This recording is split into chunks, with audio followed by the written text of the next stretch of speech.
things go. This is not what you're supposed to do in a dynamically changing environment. You should always be alerted to identify the newly emerging demands. This can be caused by new technologies, like this in this case, or this can be emerged by the pandemic. So now we move on to the transnational entrepreneurs, which is the focus today. And they are unique agents in global business. So in a nutshell, transnational entrepreneurs are those who conduct business between two different countries, and they are often engaged in foreign trade. So just an example that you are born and raised in Mexico. After your study, you go to the United States to start a business in foreign trade. You're selling Mexican products in the United States. You are then transnational entrepreneur. In this case, you have to deal with two different institutions, like regulation in the US, regulation in Mexico, competitors in the US, competitors in Mexico, but you also have access to resources in both countries as well.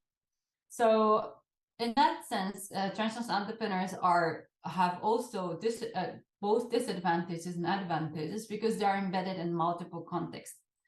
And they migrate from one country to another. They maintain business-related linkage with the former country of origin. They often travel physically, virtually. So many people actually travel like more than 3-4 times a year between these two countries. And they simultaneously engage in 2 or more socially embedded environments. So if you conduct business, you have to have networks in the US, but you also have to have networks in Mexico as well. And you use resources from different countries to create unique entrepreneurial value. And I chose this particular type of entrepreneurs today because they are really affected by the COVID-19 pandemic. But at the same time, it's also related to Mexican context. The Mexican diaspora of Mexico is well known for a large number of diaspora.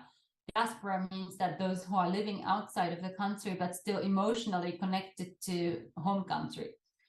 And it's a little bit old number, but the number of international migrants living in Mexico is just 1 million. But the number of Mexican migrants living outside is 13, so it's 13 times more. And most of them actually live in the US. And you can see how significant their economic contribution is if you look at the remittance. Remittance is the money that the migrants send back to the country. And it's just an official number. Unofficial number should be much, much higher, but we don't know how much. Because they bring money back in their luggage. But the official number is $23.4 billion in 2012. So now it's much higher. And it was 2% of the whole GDP in Mexico. So you can see that migration or immigration is a huge topic for Mexico. And the many people who live in the US and who live the rest of the world become transnational entrepreneurs by mobilizing resources from Mexico and in the country of residence.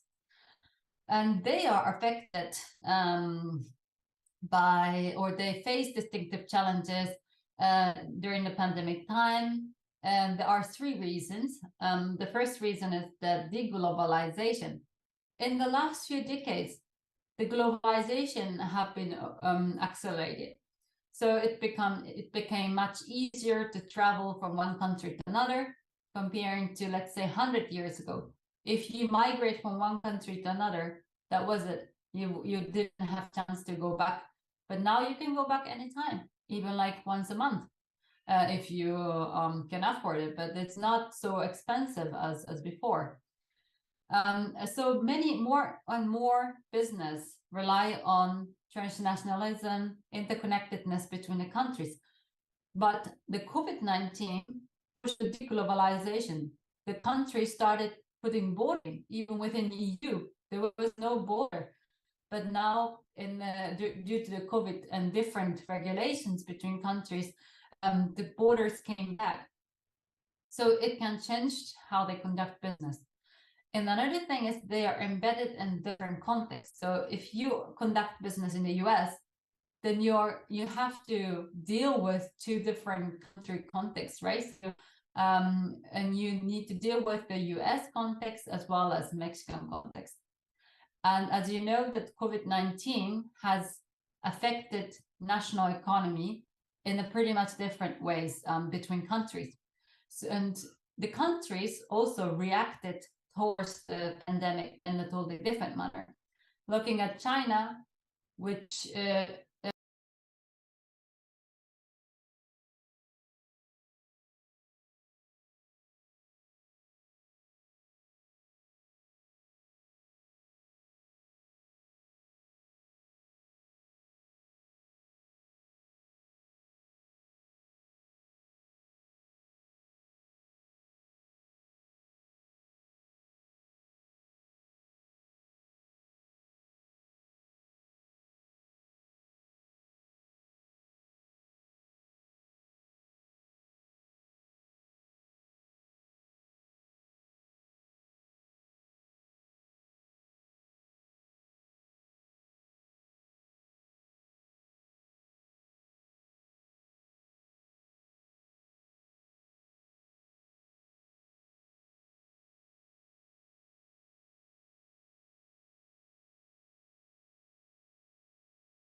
product, and he said that he couldn't import products anymore, and he didn't know when he could import the product.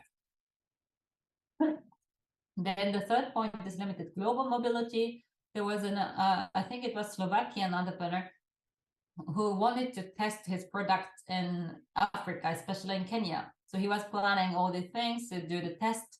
And then all of a sudden then finally, and there was a temporary frozen processes with customers, with suppliers, with business partners, but many said also investors. We were in the process of a large investment round from venture capitalists, but now it's frozen. So there were a lot of challenges that we saw, but on the other hand side, there were some chances that the respondents mentioned. So one is like, well, one person, like he was really virtual, the founder of Bitcoin exchange market guy was like, oh, I see actually only opportunities. I don't have any challenges in a sense because my business is very virtual. And he said that I started working with a guy in Latin America who is doing esport business.